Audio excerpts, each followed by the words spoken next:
ভাই সরি লাগবো, সরো। তো মাহমুদ ভাঙলো, তুমি কিছু বললে না? কিছুই বলো নাই?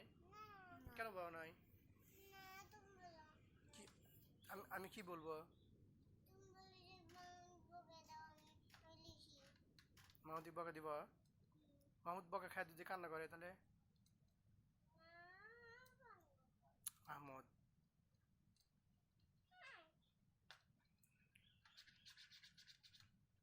ওটা তো ফার্স্ট ঘুরতে পারবি না, চোখে লাগবে তখন। সরো নাজিফা। তাহলে এখন মাহমুদকে কি করতে হবে বলো? আক্তাল কি ম্যাট দেবো? হ্যাঁ, ম্যাট দিব আর কান্না করতে হবে। কি দিয়ে ম্যাট দেবে এখন তাহলে ওকে? হাত দিয়ে ম্যাট দিব।